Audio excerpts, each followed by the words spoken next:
Então voltamos para a nossa última aula do nosso curso de Introdução à Análise de Dados. Hoje a gente vai ver nosso projeto final. A gente vai entender um pouco as estruturas básicas de um projeto. Talvez que para quem já é dev seja coisas repetitivas, ok? Mas é só para ter um âmbito geral. Então voltamos para o nosso amigo VS Code. Essa aula vai ter uma estrutura diferente das outras. Aqui o nosso projeto ele já está construído, tá? E eu vou comentar os códigos, mesmo porque vocês vão ver que muitos códigos, a estrutura deles são muito iguais e são muitas repetições, ok? Então, só entender a nossa estrutura. Então, o Venv, como eu comentei com vocês, é a nossa versão virtual do Python, ok? Dentro do nosso projeto, né? Então aqui que a gente aloca as versões do nosso Python. Se você for ver em libs, tá? A gente pode ver separadamente cada lib que está instalado aqui, ok? Cada uma das suas versões. Isso é importante para não entrar em conflito, né? Caso tenha, por exemplo, outras coisas rodando na sua máquina que não podem ser atualizadas as libs do Python, ok? Falando nelas, eu vou dar uma pulada aqui, mas aqui é nossas libs, né? Então, basicamente, à medida que você vai instalando ali e vai fazendo os seus códigos, você vai fazendo uma listinha, ok? E aqui vai ser pode não ser ali, pode ser requerimentos, pode ser base, ok? Vai ser um arquivo, né, que vai ser .txt, em que a gente vai colocar aqui, linha por linha, qual nossas bibliotecas que estão sendo utilizadas, ok? Tem umas aqui que vocês vão ver que a gente não utiliza, tá bom? Mas aqui está baseado no meu uso, ok? Então, à medida que a gente vai utilizando, a gente vai listando aqui para a gente ter um projeto conciso, tá? Vocês vão ver aqui que ele tem esse meu projeto está na estrutura do Git, tá? O Git tem essa estrutura padrão, vocês só não podem esquecer que se você for usar o GitHub no teu projeto, não esquecer disso aqui, do git ignore, tá? Para você ignorar arquivos que você não quer que suba para o teu GitHub, né? No teu GitLab, né? Então, por exemplo, aqui eu estou ignorando CSV, meus arquivos XLS, se eu tiver uma base, o meu arquivo de análise ele também não vai pro GitHub, ou nem o PyCache, tá? E nem a Venv, né? Todos esses arquivos que eles são muito pesados, tá? E esses dois aqui estão como só exemplos. São aqui para auxílio, tá? Mas a base do nosso programa, do nosso dashboard, são só nesses 3 arquivos aqui, tá? Licença também vem no GitHub. O README, né? Então ele vai ter uma descrição ali do projeto, que vocês já conhecem.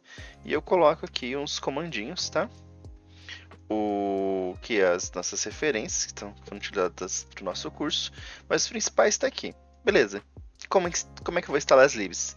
Bem simples, gente. Com esse comando aqui, pips tal-r libs.txt, né? Ou qualquer nome que você der, .txt.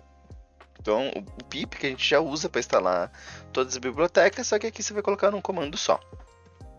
Então, você importou o projeto do Git, a primeira coisa que você vai fazer vai ser executar a tua Venv e depois vai instalar as tuas libs, ok? Como eu comentei, o estrutura do projeto é bem simples, tá, gente? Então, por exemplo, em dados, aqui só pra gente aprender, diferente dos outros, aqui, né? Aqui eu fiz uma função, né? Então, de definir função, para ler o meu arquivo, né? Beleza, vocês vão me perguntar, mas por que você fez isso, né? Para fazer um exemplo e para vocês verem aqui eu estou importando uma única função do Pandas, né? Isso serve para eu não importar para o meu código toda a biblioteca Pandas que eu não vou utilizar. Então, bem importante. Aqui tem mais uma pegadinha. Nos outros arquivos, a gente usou o padrão do nosso read CSV, read Excel, eles usarem o TF-8. O exemplo, eu vou usar a base de incidentes do Detran, vai ser uma base atualizada, ok? Até o início de junho. E detalhe importante, a gente estava usando Excel, né? Ou a gente estava usando SSV já pré-formatado. O que acontecia? O padrão, quando você dá o path aqui, né, que é o nosso caminho, ele usa o padrão de encode UTF-8. Só que eu baixei a mesma base de um outro lugar, no mesmo site ali do portal de transferência ali, e ele veio de outro jeito. E qual que é o outro jeito que ele veio? Ele é um SSV que, em vez de ser separado por vírgula, o que eu sei que é contra-intuitivo, né? Porque é como separate values, né? Mas esse aqui é separado por ponto e vírgula. Então a gente usa esse argumento separate, tá? E a gente vai usar especificamente esse ISO. E especificamente esse ISO, gente, por causa dos nossos caracteres nacionais, como cedilha, por exemplo, tá? Então vai de lição para vocês, tá? Então ISOs que são padrões internacionais, tá? E esse é o padrão ali que permite importar. Em outras ferramentas, eles têm lá o Microsoft CSV, tá? Que é esse padrão de encode aqui também. Beleza. Agora vamos para os gráficos. Git ignore. Ah, tá. Ponto importante. Aqui eu estou usando o plotly.express, ok? Que é uma biblioteca feita em cima do Plotly, que é feita em cima lá do matplotlib, que eu mostrei para vocês nas aulas anteriores. Ponto simples e direto. Por que usar o Plotly.express? Ele é mais bonito visualmente, ele é mais dinâmico, ele já vem com botões pré-configurados, tá? E isso faz ele ser mais intuitivo, mais usável, ele, né? Mas beleza, que limitações que tem? O Matplotlib, vocês viram, por exemplo, no gráfico de linha, para você adicionar uma linha no gráfico de linha no Matplotlib é só fazer x underline h line, né? Igual, pronto, coloca uma linha. Você consegue colocar quantas linhas você quiser. Ele é mais personalizável, né? E para você criar campos de controle, porém, ele precisa, né, o Matplotlib, de configurações a mais. Ele é muito mais complexo criar esses campos de controle. Então, vai da necessidade, ok? Ele é bastante personalizável, né? Mas coisas muito específicas que você necessite vai ter uma quebra. Claro que às vezes vocês vão combinar os dois, tá? Aqui eu tô só usando só o Plotly Express pra gente ter essas comparações ali com o Matplotlib. Mas assim, a estrutura vocês vão ver que é muito mais simples, tipo, de cara, né? Então, aqui eu chamei como px. Aqui tá nosso pandas, porque a gente tá mexendo com o data frame, tá? Olhando aqui, eu podia ter só feito o import da função DataFrame, tá? Mas dá pra ficar mais leve ainda o nosso código, né? Nosso aplicativo. Mas vocês estão vendo aqui. Criando a minha função. Basicamente, isso aqui é minha base, tá? Mas a função que eu quero o gráfico é isso aqui, ó. E vocês vão personalizar. É só isso aqui, gente. Não tô criando figura, não tô criando nada, tá? Eu usei a mesma estrutura em todos eles, tá? Pra ficar facilmente entendível. Mas aqui, ó. Gráfico de linha você faz line. Gráfico de barras é bar. Gráfico de pizza, pie. Box plot é box. Área. Scatter lá do scatter plot, né? Que é o gráfico de dispersão. Só que esse aqui é um gráfico geográfico aqui que eu fiz uma firula pra gente ver juntos. Então, passa os parâmetros, passa o título. Bem simples, gente. Ok? E bem, vamos explicando o projeto, ok? Então a gente vai para nossa main, tá? Opa, don't save. E don't save. Tá. Então, a gente vai importar o nosso StreamLit, que eu comentei com vocês. E agora, do nosso dados, eu vou importar aquela única função, que é a função ler arquivo, tá? Detalhe importante, eu estou conseguindo fazer esse import porque as funções estão na mesma pasta de trabalho que eu tô. E eu tô fazendo. Só que aqui agora eu tô importando todas as funções do meu arquivo. Então eu fiz um import gráfico ASDF para facilitar a minha vida, ok? Isso aqui fui eu que criei, tá, gente? Então é baseado nessa lib aqui, eu criei esse import GF para facilitar a minha vida. Mas eu podia só fazer um import gráficos também, tá? Mas, claro, GF ali facilita a vida. Então, aqui a gente abre a nossa configuração do Instreelite, tá? Então, ele vai criar o... Tem uma parte mais avançada que você consegue criar um dashboard publicável via web, tá? O nosso que a gente está fazendo baseado num dashboard publicado local. Então, ele vai abrir uma porta aleatória do teu computador para publicar. Às vezes, você tem que ver se você estiver na empresa, se não tem um bloqueio dessas aberturas de portas, tá? Com uma restrição da rede. Costuma não ter, gente. Ainda mais portas localmente falando, tá? Então, isso aqui a gente dá abertura da nossa página. Esse aqui vai ficar o nome da nossa aba, ok? Esse aqui vai vir o título. Bem simples, tá? Então, como eu falei, o tempo todo vai ser um dashboard simplão, tá? E aqui a gente começa a montar o nosso dashboard. Então, eu vou definir o local do arquivo. Aqui eu fiz diferente, em vez de colocar o caminho inteiro, o arquivo está na pasta. Como o arquivo está na pasta, eu não preciso colocar o caminho inteiro, né? Como ele faz parte do meu projeto. Só coloco o nome dele completo, né? Ainda assim vai precisar do Rzinho, por causa da forma que o código lê, os espaços em branco e as barras, tá? E eu estou jogando esse meu local. Não era necessário, tá, gente? Mas, né, só para vocês entenderem, podia só jogar direto aqui. Para minha função ler arquivo, ok? Que eu importei do meu dados. Então ele vai puxar lá o código, vai ler e vai devolver, né? O meu data frame, basicamente pronto. E aqui vai ser meu data tran. Sobre as variáveis, elas vão aparecer aqui, tá? Vocês vão ver que tem algumas a mais, porque eu tô mexendo bastante na construção do projeto. A ideia é sempre que você está polindo esse projeto. Aqui no nosso arquivo do análise aqui, vocês vão ver que dá para ver Jupyter Variables, tá? Aqui tá vazio, mas sempre que você, à medida que você for mexendo, o Jupyter, diferente do Python, ele executa, né, a tua variável, ela está armazenada, você fechou o programa, ela deixa de ser executada. A não ser que você tenha uma programação específica para ele armazenar essa variável.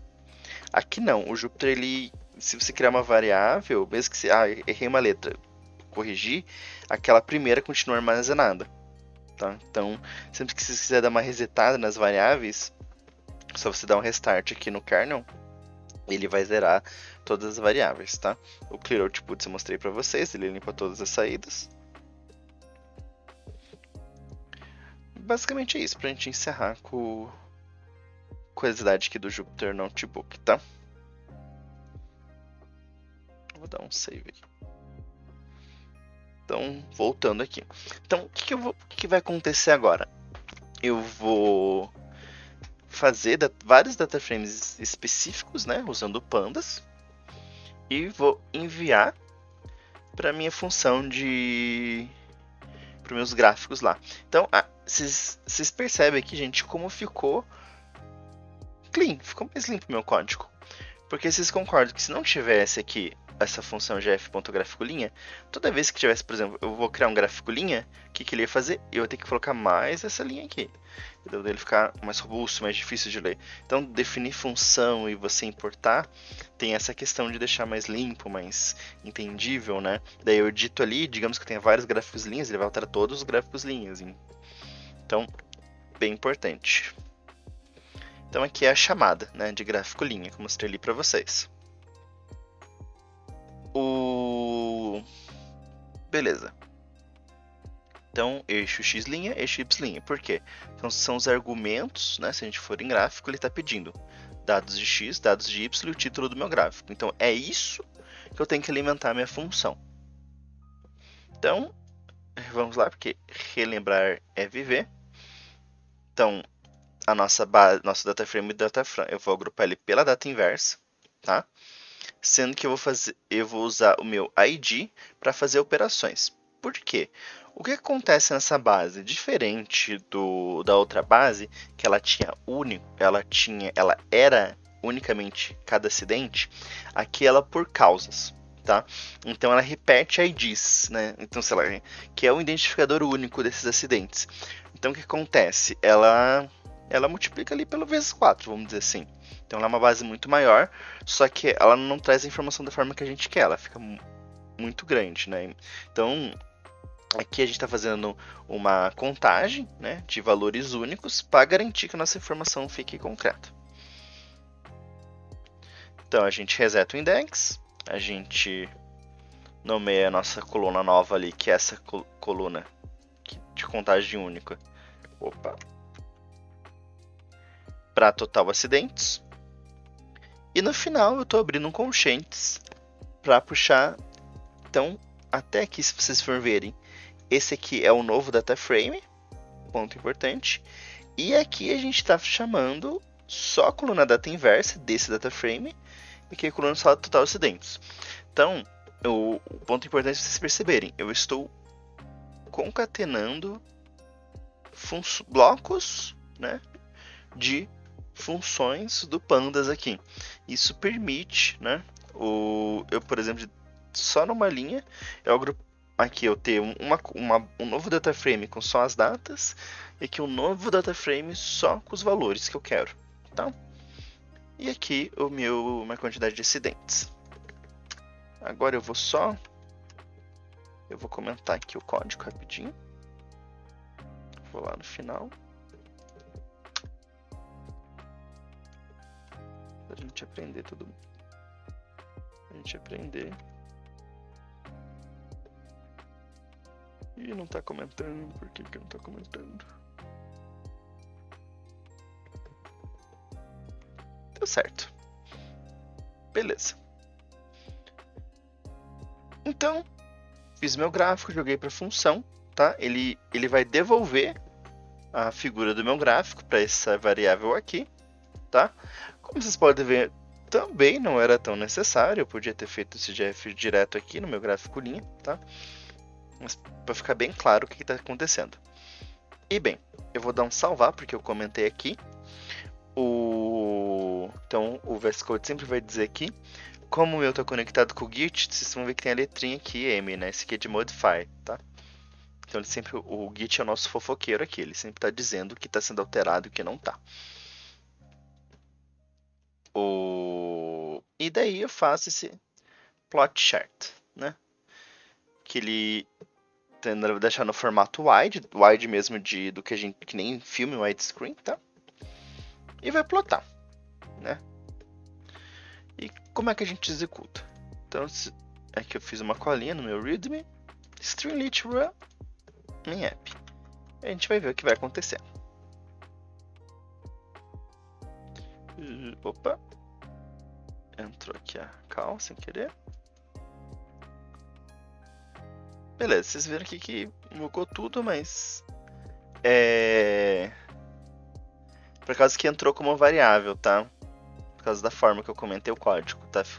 Por isso que apareceu aqui, mas se não tivesse o código ele não ia aparecer. Então, aquilo que eu lhe falei, o nome, né, como se fosse o nome do site, vai aparecer aqui. O título, tá? O título do meu gráfico, que eu comentei com vocês. E aqui meu gráfico, gente. Meu gráfico de linha de acidentes por dia. Então, e aqui os campos de controle que eu fazer. Então, por exemplo, aqui eu consigo fazer um download. E eu cliquei só em download. Vamos abrir aqui. Rapidinho. Então pronto, ele baixou. Você já poderia anexar em algum lugar. Bem simples. Pan de mover, tá? E zoom. Ok, zoom in, zoom out, ó. Zoom in. Vou ver algum período específico. Eu posso colocar aqui e ver os valores que estão associados aqui. Então você pode ver, ó, 7 de março teve 206 acidentes, se a gente for para outro dia, 8 de março teve 202, ok? E se dá um home aqui, ele, tá? E a gente também consegue deixar em full screen se precisar. Então, é por isso que eu uso Plotly.express, gente. Ó, isso aqui tá dando de graça pra gente, tá ligado? Mas assim, é uma biblioteca mais pesada, tá? Então, como eu disse, tem que analisar se vai ser o caso, mas tem essa facilidade, gente. Eu só joguei os valores no Pandas e ele já me deu isso aqui. Tá. O que eu vou fazer? Vou descomentar aqui. Vou salvar. Ok, salvei. Agora, o que acontece? O Streamlit ele fica executando aqui em segundo plano, tá? Eu não sei se eu deveria estar mostrando esse IP, mas como eu disse, ele abriu a porta aqui 8501 da nossa rede. Então isso aqui, que estava aqui como comentário, eu vou... Como ele tá executando, gente. Então, alterei meu arquivo, salvei. Vou dar um refresh aqui para vocês verem, tá? E aqui está mostrando ele fazendo um run. E surprise, gente! Aqui tá todo o nosso dashboard. Com todos os gráficos ali que a gente criou, ok? E voltando aqui, o que eu comentei com vocês, a estrutura é bem parecida, bem repetitiva, tá? Então, devo criar um x de barras, um x de y, título, jogo com o meu gráfico, ele devolve e faço o comando plotly underline chart, tá? Mesmo com esse gráfico de pizza, tá? O que a gente tem que colocar nos gráficos e a gente viu nas outras aulas, né? Mas basicamente aqui eu estou usando o nosso aqui como eixo X o que é o argumento, né? Então o que eu quero ver, né? E eixo Y como nosso eixo de valores, tá? Então esse é o padrão que eu estou utilizando. Aqui o nosso boxplot, ele tem um visual um pouquinho diferente aqui no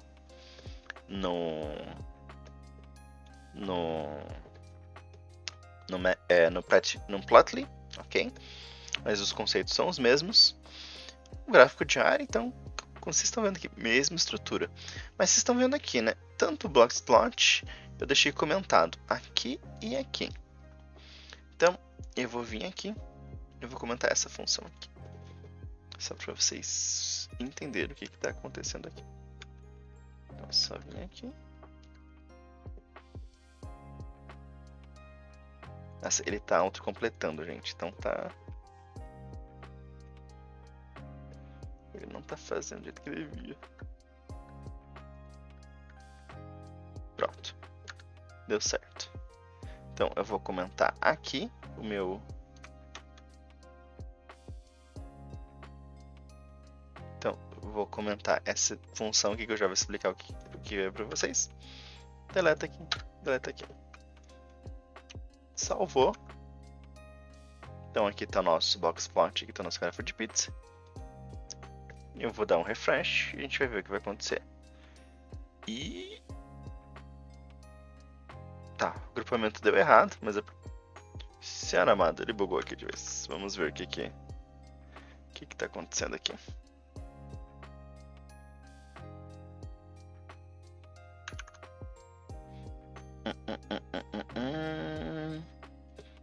Ele não tá reconhecendo a função do plot aqui, gente. Por isso que deu erro.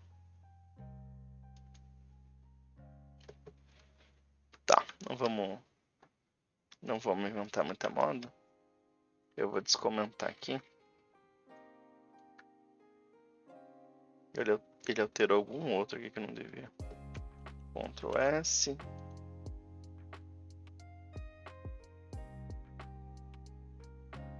Tá, voltou a funcionar. Bem, o que acontecer, o que era para acontecer ali? Pra gente não perder tempo analisando ali cada errinho, tá? Se a gente só usar essa mesma estrutura, todos os gráficos eles vão ocupar a página inteira, né? Então todo o meu comprimento, e vai ficar um embaixo do outro, né? Só que não é necessário. Um gráfico pizza não precisa de um tamanho todo da página centralizado no meio, ok? Então o que a gente faz? A gente faz um agrupamento, ok? Então a gente cria nossas variáveis aqui, basicamente, que basicamente vai ser a quantidade de colunas, e não tivesse 3, ser coluna 3, 4, 5, 6, 7, 8, quantos que você quer agrupar nessa função do nosso stringlit, que é o columns, tá? E aqui o argumento dela é o tamanho, basicamente, tá? E daí, simples, with coluna 1, então a gente faz um plot. With coluna 2, a gente faz o outro plot, tá? Esse plot, ele entra em conflito com esse, tá? Porque eles são iguais, se você for ver aqui. Então é por isso que eu entendi o que aconteceu. Eu comentei o negócio errado. Acontece, gente. Eu descomentei esse e comentei esse. Que confusão mesmo. Esse que foi o erro ali na hora. Então, aprendizado, não pode ter o mesmo plot duas vezes, tá, gente? Então, pode, mas ele tem que vir com outro nome, tá? Você tem que mudar o nome ali dos teus argumentos, tá? Então, isso que eu consigo fazer, essa divisãozinha aqui, tá? Permitindo que dois gráficos compartilhem, tá?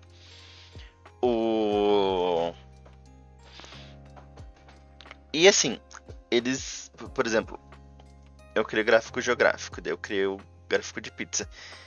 Mesmo que eu tenha criado antes, como eu coloquei essas funções depois, o plot chart, ele vai plotar na ordem que eu estou colocando, ok? Então é assim que o Streetlit vai colocar. Então, se eu colocar o de linha, tirar de baixo, tirar de cima e colocar embaixo, ele vai colocar o de linha embaixo de todos, tá?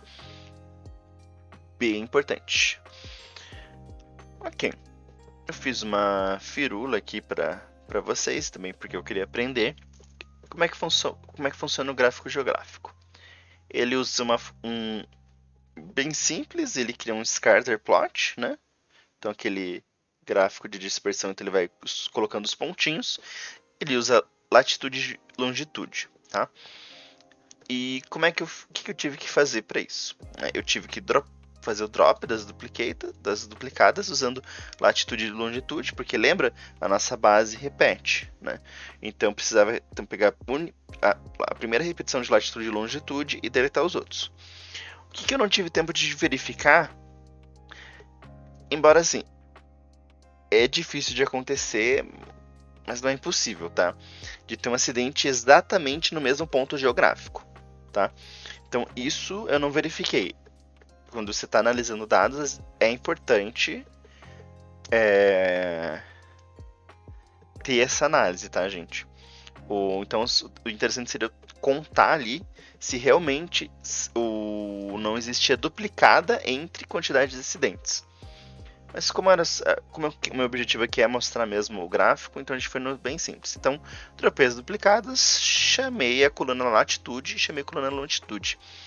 Mas eu dei um problema, e é um problema também comum em bases, que a gente está lidando com bases aqui do Brasil, bases que são lá fora. O argumento separador de casas ali decimais, ok? Então, eu mudei para um tipo de string, ok? E daí eu chamei a função. Talvez tenha um jeito mais fácil de fazer, gente, mas foi essa a minha ideia no momento. Então eu peguei a minha string, eu substituí todo o argumento de vírgula por um argumento de ponto, ok? E depois transformei num float para poder executar no meu arquivo de gráfico. E bem, a estrutura é a mesma, tá? Então eu joguei ali para o meu arquivo geográfico. Tá, eu não editei nada no gráfico. Esses aqui são os gráficos sem nenhuma edição de argumento, tá, gente? É como aparece. E vocês estão vendo, ele já é muito bem. Olha esse gráfico de pizza. Ele já é muito bem apresentável. Mesmo sem nenhuma edição. Tipo, as cores estão bem separadas, bem claras, ok? Então é o mesmo gráfico que a gente fez. Então, ó, a gente tá vendo, os gráficos aqui, mais acontecem em plena luz do dia. Não precisei virar. E aqui está o nosso gráfico geográfico. A primeira consideração, tipo, eu não achei estético, tá? Eu achei que até o visual ele dá uma quebra, assim. Eu confesso que eu não mexo muito com gráfico geográfico. Outro ponto, gente. O gráfico ficou pesado. Por causa dos 200 mil acidentes, tá? O... Eu iria, talvez, um insight por outro método. Talvez pegar a latitude e longitude, pegar a cidade, né? E fazer uma outra análise. Usar, talvez, um scatter plot mesmo. O Pena que eu não tô com nenhum exemplo aqui, mas eu esqueci de comentar nas aulas passadas. O scatterplot, você consegue meio que ter três variáveis na dimensão do papel, ok? Não precisa, porque, por exemplo, no scatterplot, além de dispersar os pontos, você consegue atribuir o tamanho dos pontos de acordo com uma terceira variável a considerar. Provavelmente eu iria nessa solução, do que usar esse gráfico geográfico aqui, que é o scatter underline gel. Ficou pesado e eu não sei se pra mim não trouxe nenhuma informação assim. Quer dizer, os acidentes coincidem com as rodovias principais do Brasil. Essa informação, mas eu acho um gráfico muito pesado para essa informação, sabe? O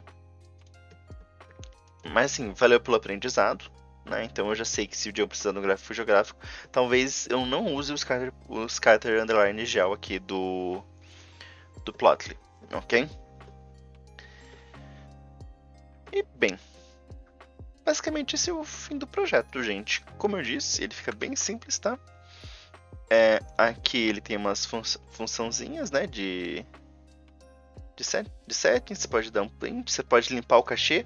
Às vezes você está construindo, você executa o código e os gráficos não aparecem, às vezes você tem que fazer um limp do cachê. Ou pode acontecer dele parar de executar, ok? Para parar de executar, limpa o terminal e dá de novo o comando streamlit run main app, né? Main é o nome do teu arquivo, tá? E bem, vocês podem ver aqui, ó, os outros gráficos eu não vou comentar muito porque todos eles têm a mesma estrutura, gente. Ó, montagem única, ok. Aqui eu agrupei por fase do dia, tá? Ó, esse aqui é o Boxplot. Como eu comentei, ele é um pouquinho diferente. Eu fiz ele sem edição. Basicamente a linha mais alta é a linha que mais. Então a gente teve mais lesões leves, tá? Em relação a toda a nossa base.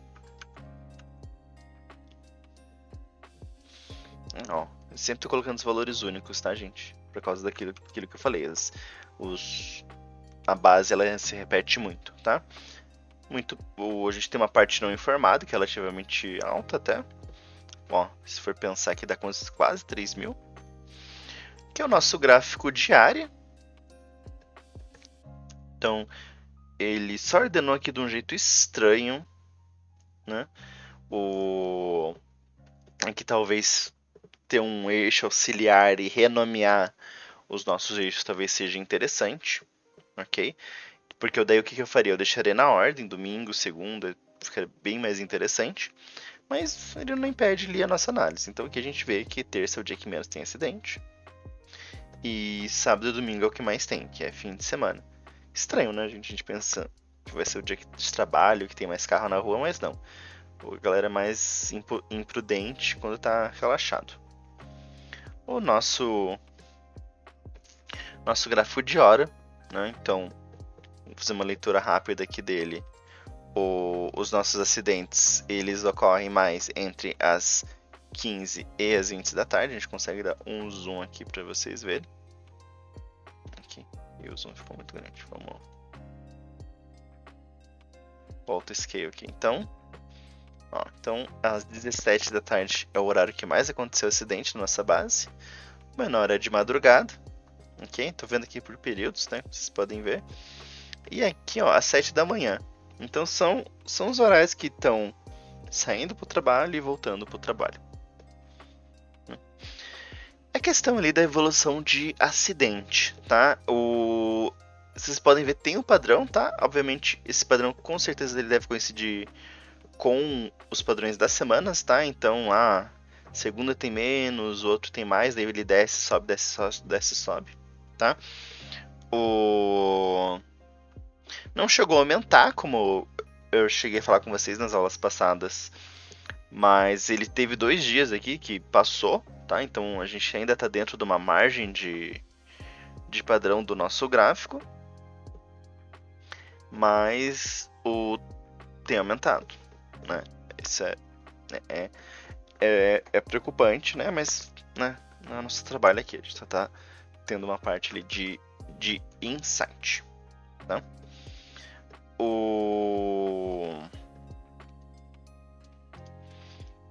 É isso que a gente encerra a nossa aula, ok? Assim que ficou o nosso gráfico. Vamos voltar para o nosso slide. Então, a parte de referências.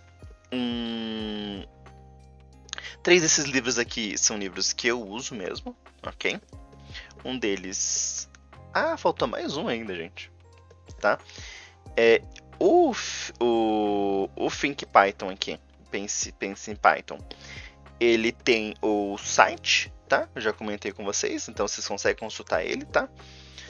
Tem mais um livro aqui, que é o meu livro de cabeceira, vamos ver se vocês não vão conseguir ver, mas é o Python para Ciência de Dados, dessa mesma coleção da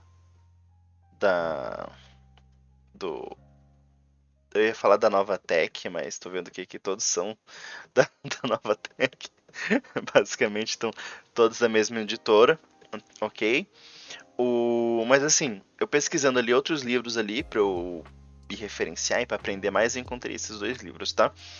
O Data Science do zero, então eu também gostei desse, também estou usando ele como livro agora de referência. E esse aqui eu indicaria até talvez para voltado mais para a faculdade, é um livro bem completo, tá? Ele pega um conteúdo desses 4, só que é um livro mais acadêmico, ok? Então ele é bem robusto, ele é um livro bem grande, ok? Mas eu gostei dele porque ele pega muitos temas, né? Ele tem linguagem R junto, por exemplo. Ele tem machine learning, tá? Ele tem Excel, muitas vezes não se coloca Excel quando não coloca na análise de dados, e Excel eu mostrei para vocês. Ele tem uma importância ainda, porque muitas ferramentas elas de empresas elas têm como base o Excel. E eu não sou. Muita gente fala para não comprar livro, gente, mas o livro é bom para memória, gente. Às vezes você não. Nem sempre tem um Gemini ali do lado, tem o celular. Então ele é bom ali para você consultar, olhar o código. Ainda eu acredito que é uma forma boa ali de aprendizado. Ou em PDF, mesmo em PDF, tá? Ainda é uma forma boa ali de aprendizado e de memorização. Como dica clássica, pratiquem, tá? Aqui vocês viram uma estrutura bem básica, eu quase não fiz nem if, nem else, não fiz nada muito complexo, tá?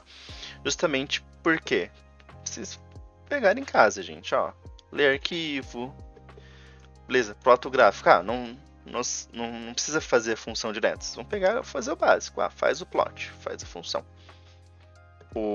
Então, o notebook é a maior arma ali para vocês praticarem, então esse curso eu fui testando, gente, como vocês podem ver aqui, ó, várias funções, com outros nomes, claro, mas vocês estão vendo muitas funções que estão ali na minha main, eu fui testando aqui primeiro, no meu Jupyter Notebook, então é para isso que serve, tá? Geralmente quando eu termino um projeto, eu só limpo aqui, na minha lixeirinha, e dou um Ctrl S ali para salvar. E é isso, gente. Quem estiver vendo, muito obrigado por acompanhar a gente.